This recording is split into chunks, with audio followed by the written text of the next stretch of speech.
primeira coisa é que existe um grupo que fala que o TDAH não existe, né? Existe um pessoal aí que foi uma doença inventada, depois que descobriram o remédio e inventou a doença. Então, isso é uma inverdade, sabe, pessoal? O TDAH, ele já tem descrição desde o século XVI e já tem, inclusive, livros desde o século XVIII falando do TDAH. Um desses livros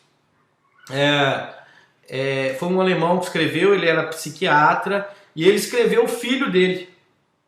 E o nome dele era Frederick.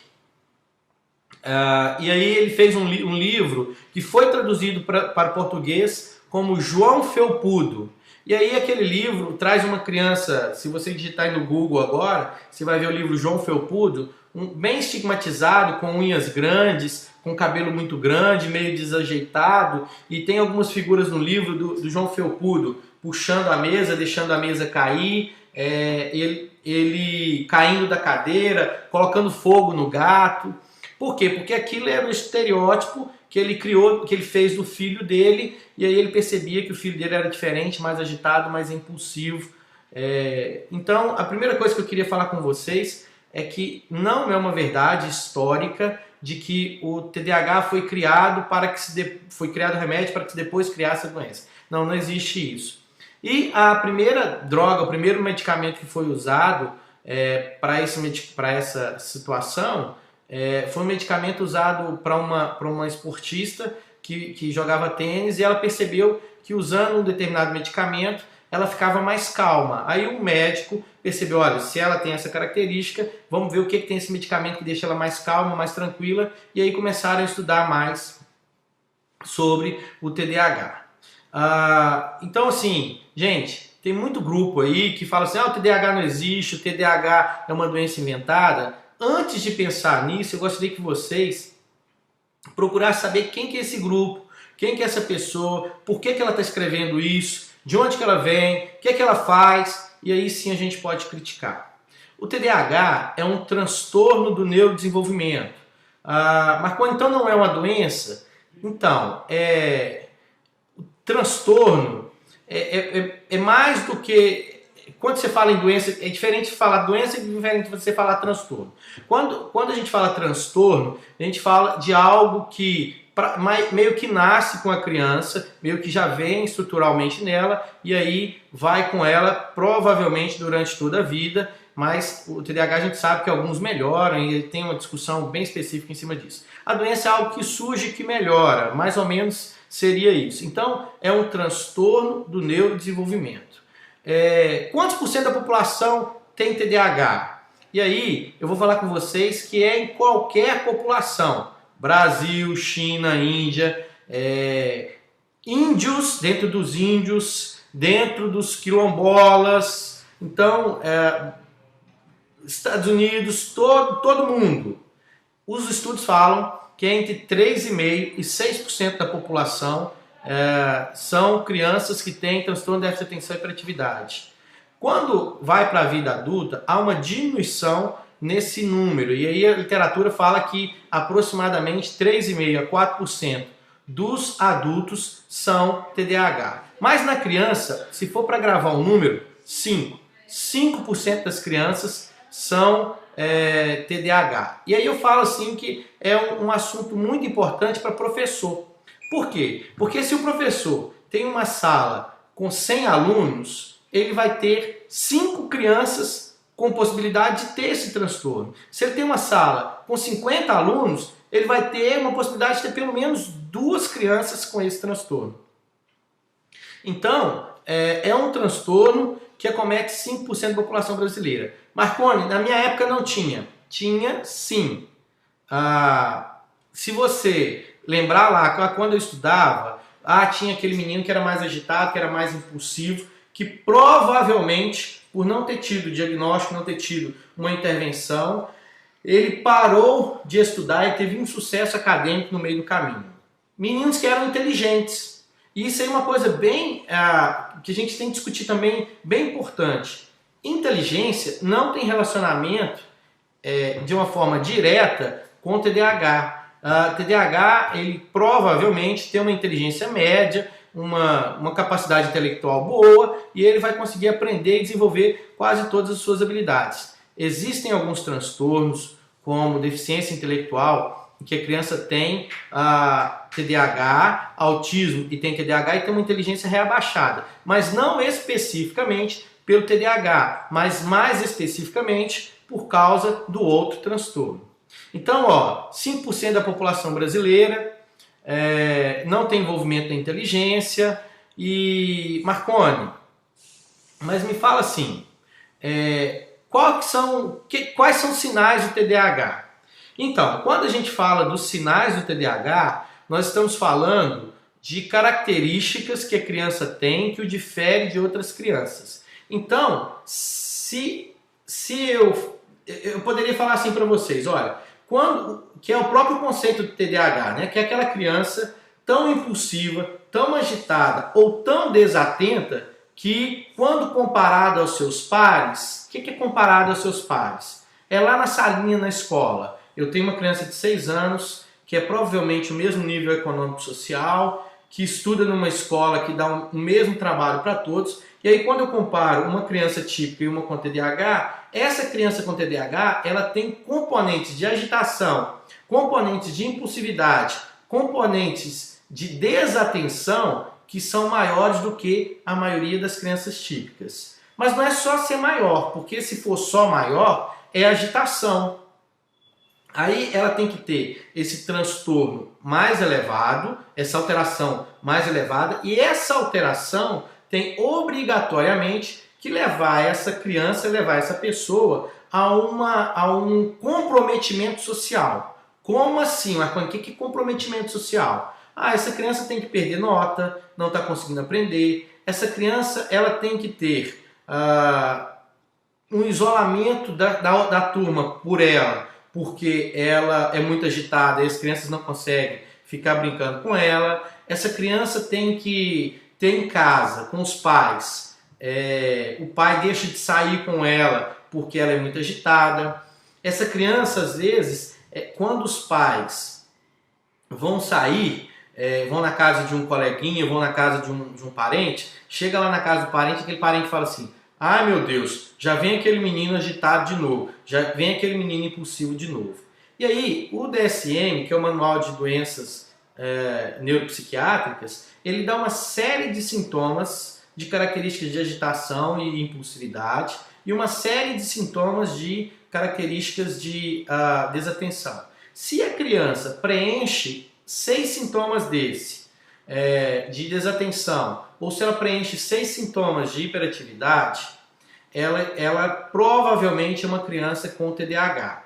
É como se ela agisse como um motorzinho, não consegue prestar atenção em detalhes, ela se envolve em acidentes por impulsividade, ela coloca em risco a vida dela em determinadas ações. E aí, assim, é uma série de características de agitação e de impulsividade que o DSM traz. Existe um documento chamado SNAP, vou soletrar: S de sapo, N de navio, A de avião, P de pato, SNAP, traço 4 em algarismo romano. Você pode digitar no seu computador que você vai achar. Esse documento tem uma lista de 0 a 9 de sintomas de desatenção, de 10 a 18 de sintomas de hiperatividade e de 19 a 25, alguns colocam, outros não, de sintomas de oposição. Então, assim, se você acha que seu filho tem TDAH, é legal você baixar essa lista, preencher, e se ela preencher muito ou demais, em mais de 6 questões, de 0 a 9, você vai estar pensando em uma criança que é mais desatenta, e mais de 6 questões, de 10 a 18, uma criança hiperativa. Mas não é só isso, eu já falei a criança tem que ter prejuízo social. O que mais, Marconi? A criança precisa de ter mais de 6 meses que tem esses sintomas. Esses sintomas, hoje, precisam... Por que eu falo hoje? Porque existe uma tendência em mudar esse dado que eu vou falar agora. Hoje, esses sintomas eles têm que aparecer antes dos 12 anos. Antigamente, antes de 2013, era considerado TDAH só se surgisse antes dos 7 anos de idade. Agora já antes dos 12. Então, mas isso pode ser que tenha uma mudança. Mas hoje é antes dos 12, né? Então, ó, ele tem 6 características de desatenção ou de impulsividade. Ele tem esses sintomas por mais de 6 meses. Esses sintomas traz prejuízo social e a criança tem e esses sintomas surgiram antes dos 12 anos de idade. O que mais? Essa criança também, ela deve ter esses sintomas em vários locais. Então ela deve ter esses sintomas na casa do vovô, na casa da vovó, na casa da tia, na escola, em casa, no consultório, porque senão, se ela não teve esse transtorno em mais de um ambiente, provavelmente o problema é na casa da vovó, é na casa da mamãe, é na casa da titia, ou o problema é da escola, porque se ele é realmente TDAH, ele tem que ter essa alteração em vários locais. Beleza? Então, essa primeira parte aqui a gente definiu o que é TDAH. Vamos para a segunda parte que eu gostaria de falar com vocês. Olha só, TDAH é hoje o transtorno mais estudado do mundo. Olha que legal isso. É mais estudado do que depressão na infância, é mais estudado do que esquizofrenia na infância, é mais estudado que autismo. Então, TDAH é o transtorno mais estudado do mundo. E aí, uma coisa que eles estudam muito em TDAH são duas principais, né? Uma coisa é o desfecho. O que é o desfecho? O que vai acontecer com uma criança que tem TDAH que não foi tratada? O que vai acontecer com uma criança que tem TDAH que foi tratada? O que acontece lá no final da vida? E uma outra coisa que é muito estudada é uma coisa chamada comorbidade. O que é comorbidade? Comorbidade refere-se a um aumento da associação entre dois transtornos e maior do que a coincidência. Então, assim, quem tem TDAH tem uma comorbidade se essa comorbidade for um transtorno que acontece mais que a coincidência. Porque muitas vezes a gente tem, a pessoa tem, por exemplo, pressão alta e tem pedra nos rins. É uma coincidência. A pessoa tem enxaqueca e tem dermatite atópica. É uma coincidência. Mas o TDAH a gente sabe que existem algumas comorbidades maiores do que existem algumas comorbidades que é uma associação maior do que uma coincidência. E aí, eu vou falar para vocês algumas proporções de alguns transtornos que essas crianças têm. Olha só, eu estou olhando aqui para baixo que eu tive que anotar porque eu não vou lembrar disso. A criança com TDAH, ela tem 1,2 vezes maior chance de ter obesidade. Ela tem 4 vezes mais chance de desenvolver binge. Binge é bebedeira. Desculpe. Saí com os colegas e fui beber, era adolescente, 15, 16 anos. TDAH tem mais chance. O TDAH tem de 5 a 7 vezes mais chance de ter bulimia. Ele tem 4 vezes mais chance de ter anorexia. A criança com TDAH, ela tem 80% mais chance de ter transtornos do neurodesenvolvimento. Ela tem 5 vezes mais chance de ter transtorno opositor desafiador, que é o TOD, que um dia eu vou falar isso com vocês. É um tema que vocês perguntam muito. E ela tem 9 vezes mais transtorno de conduta. O que é transtorno de conduta? Aquela criança que tem agressividade, que tem faz pequenos delitos. E dessas que têm transtorno de conduta, essas crianças têm 35% de chance de ter transtorno de uso de substâncias psicoativas. Essas crianças têm 3,2 vezes mais chance de ter transtorno de ansiedade e 4 vezes mais chance de ter depressão. Então, pessoal, não é simples assim não. O TDAH é um transtorno que merece atenção. Estou te falando inicialmente, eu falei o conceito, o diagnóstico, agora estou falando das comorbidades. Gente, olha só, crianças que têm TDAH, 20%, 23% vão ter transtorno do humor bipolar. Pessoas que têm transtorno do humor bipolar, 34% vão ter TDAH. 8% das crianças com TDAH vão ter toque. 60% das crianças com toque vão ter TDAH. Então, eu falo que é meio que uma porta de abertura para alguns outros transtornos e por isso eu preciso tratar. Tem mais? Tem. Enurese noturna, o que é isso? Xixi na cama. Criança com TDAH tem 3 vezes mais chance de ter enurese noturna. Tem 40% mais chance de ter dislexia. Tem de 2 a 9 vezes mais chance de ter distúrbio do sono. Tem 4 vezes mais chance de ter migrânia, dor de cabeça. Então, peraí, calma, que se a gente está suspeitando de TDAH, a gente tem que ter uma avaliação para que a gente entenda e para que a gente tome as medidas necessárias. Pessoal, existe uma coisa que me incomoda muito, sabe? Que assim, eu vejo e que assim, deveria ter uma atenção maior, uma atenção melhor e não tem. Que é o quê? TDAH em adulto. Nós sabemos que o TDAH ele tem uma característica de ser genético.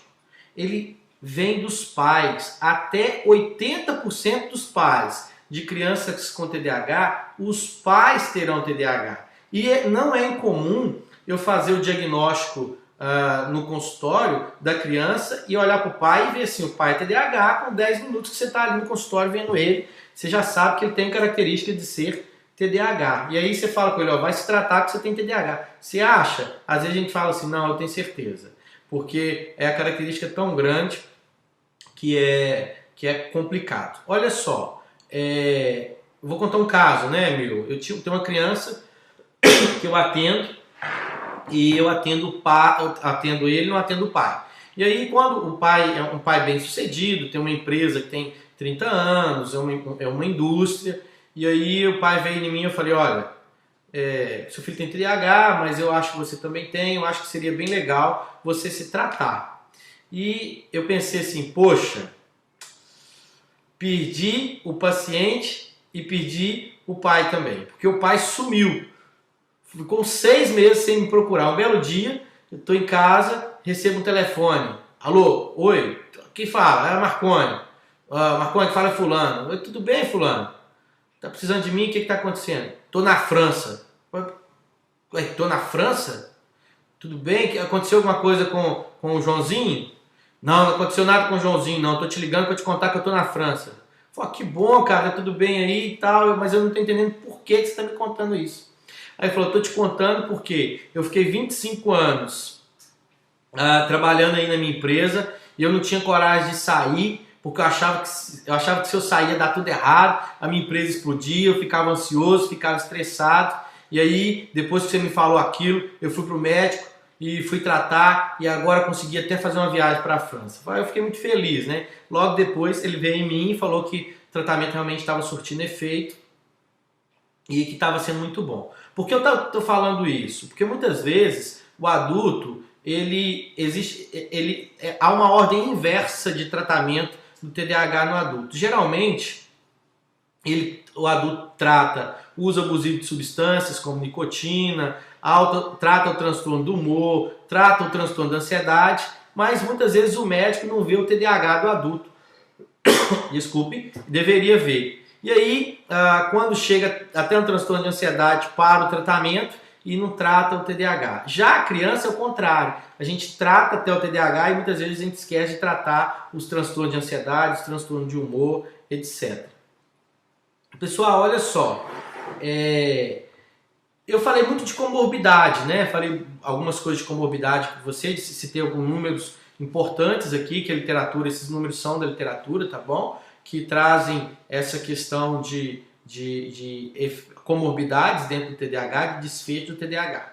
Mas existe uma coisa que me incomoda e não existe muito estudo científico nisso, então eu estou falando como opinião de especialista. O doutor Marconi falou isso, eu tenho que colocar isso no meu slide, na minha divulgação. Não, calma lá. eu estou falando a minha opinião e eu gostaria de compartilhar essa minha opinião com vocês. É que todo mundo só fala que o TDAH tem coisas negativas.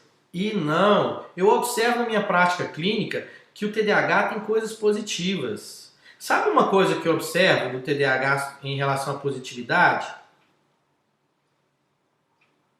Eu observo que pessoas com TDAH são mais empreendedoras, têm uma característica de empreendimento fantástico.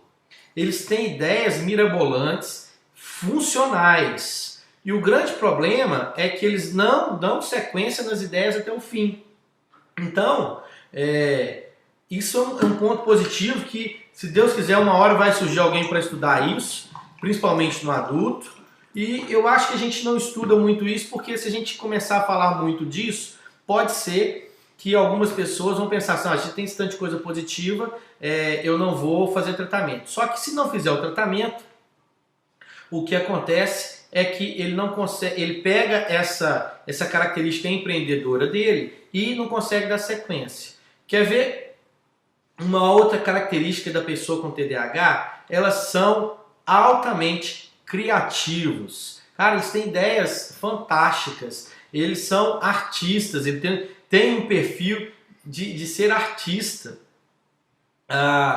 Então, assim, eu até vejo algumas profissões que a empresa, eu não sei se faz por maldade, ou sem, abre aspas, né? Maldade entre aspas. Ou se o perfil daquela profissão é para isso e acaba trazendo pessoas com características de TDAH. Eu vou citar duas, se tiver gente aí que tem essas características, não fique nervoso comigo não, tá? É porque eu percebo na minha prática clínica. Um desses é representante de medicamento, visita médico. Cada 10 representantes que entram no meu consultório, 4 é TDAH, 5 é TDAH. Então, existe muito essa característica em representantes. Que é uma outra classe que eu vejo muitas pessoas com TDAH, gerente de banco. Gerente de banco, muitos são TDAH, muitos. Eu não consulto gerente porque eu só consulto criança, mas traz a criança para eu ver e eu acabo vendo que o pai tem algumas características de TDAH. Então, desmistificar que o TDAH só tem coisas negativas, o TDAH tem coisas positivas. Né? O TDAH tem uma coisa chamada hiperfoco. Vou te contar o que é hiperfoco. É assim, se eu fosse TDAH, eu não sou. Às vezes eles falam que eu sou, mas eu não sou porque eu não tenho prejuízo social. Então eu não sou. Eu sou só agitado. Então, voltando lá à resposta da pergunta lá, vou dar um pause aqui para falar a resposta daquela pergunta lá do tema, que eu chamei vocês para falar disso. Quanto que é só agitação, quanto que é só TDAH? A agitação é quando eu não tenho prejuízo social. Se eu não tenho prejuízo social, eu não tenho TDAH. Beleza? Se eu estou bem, estou adaptado, Agora sim, muitas vezes tem que ser uma pessoa de fora para observar se eu tenho prejuízo social. Porque muitas vezes é igual o pai que foi para a França. Ele não sabia que ele podia deixar a empresa aqui e ir embora. Então, assim, cuidado com isso. E outra coisa também, para saber que se é só agitação, se é TDAH. Criança muito pequena, até 4 anos, não dá para estabelecer se é TDAH. Antes dos 4 anos, pode ter outros transtornos, pode ter uma alteração só do humor momentânea e a gente não fala em TDAH antes de 4 anos, beleza? Então vamos lá, eu estava falando do hiperfoco. Eu vou voltar lá, porque eu esqueci de falar isso. Hoje é a primeira vez, gente, que eu não preparei a aula. Eu só busquei assim da minha cabeça. Então, nós estamos conversando sobre TDAH. Eu não estou dando aula, não é aula, é uma conversa sobre TDAH. Então, o hiperfoco. Características positivas de quem tem TDAH. O que é essa característica de hiperfoco? Sim, Marconi, vai lá para mim dar uma aula de ginecologia para as presidiárias. Cara, eu vou fazer a pior aula do mundo. Por quê? Porque eu trocava plantão de ginecologia por plantão de pediatria. Eu não gosto desse negócio de ginecologia desde quando eu estava na faculdade. Então não adianta você pedir para eu ir lá dar uma aula que eu não gosto, porque não vai dar certo. Agora vai lá e fala assim, Marconi, vai lá naquela sala e dá uma aula de autismo. Aliás, os meus alunos lá da faculdade sofrem. Por que eles sofrem? porque a minha aula de autismo, eu tenho 387 slides para eu dar em 2 aulas. Por quê? Porque eu sou apaixonado por aquilo. Então, quem tem TDAH, acontece a mesma coisa. Ele tem um hiperfoco, ele vai lá e estuda, faz a melhor aula do mundo, cria formas criativas de apresentar e apresenta. É uma característica positiva de TDAH, hiperfoco. Mãe, tem um filho com TDAH? Olha a dica que eu estou te dando. Use o hiperfoco dele em benefício dele. Faça ele se apaixonar por isso ou por aquilo. Porque se ele se apaixonar, ganhou. Deu conta. Ele vai estudar e vai ser o melhor daquilo para muito tempo. Então, pessoal, tirar e desmistificar que o TDAH só tem coisas negativas. Ele tem coisas positivas, mas ele precisa de ser tratado porque ele é porta de abertura para outros transtornos. Marconi, e tratamento? Me fala um pouquinho de tratamento. Não vou falar de tratamento agora não, porque eu lembrei de outra coisa que eu preciso te falar. Existe uma via no cérebro que é responsável pela atenção.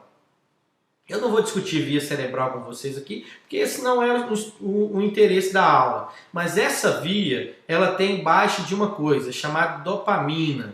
E as crianças que têm TDAH têm nessas vias menos dopamina.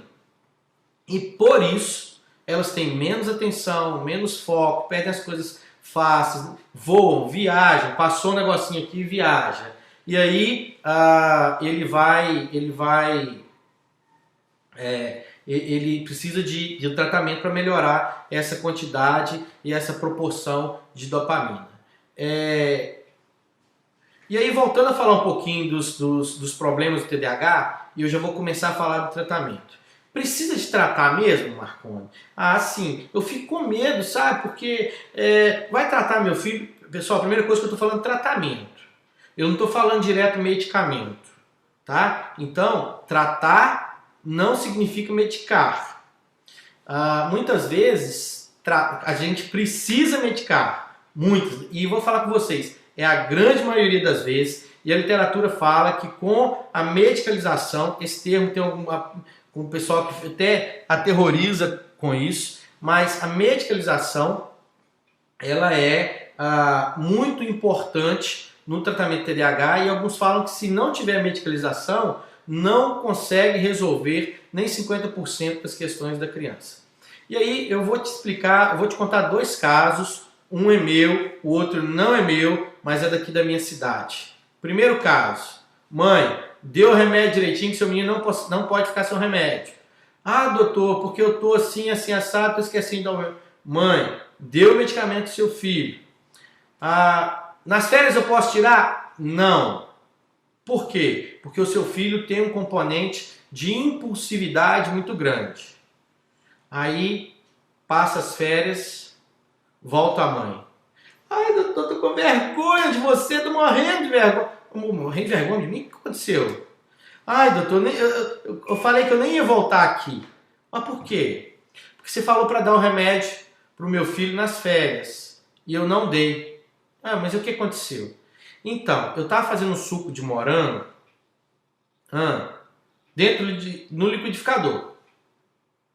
E o Joãozinho queria pegar o liquidificador, sabe? Queria pegar o suco de morango. Eu falei com ele, queria pegar o morango. Eu falei com ele que não. Na hora, doutor, que eu virei as costas, o Joãozinho enfiou a mão dentro do liquidificador e pegou o morango. O problema, doutor, é que o liquidificador pegou a metade do dedo do Joãozinho. Então o Joãozinho ficou assim, ó, sem o dedo. E aí eu te pergunto, qual a minha responsabilidade com essa família? Eu tinha ou não tinha que medicar esse caso? Eu tinha que medicar. Não tinha condições de não medicar. Vou te contar um segundo exemplo.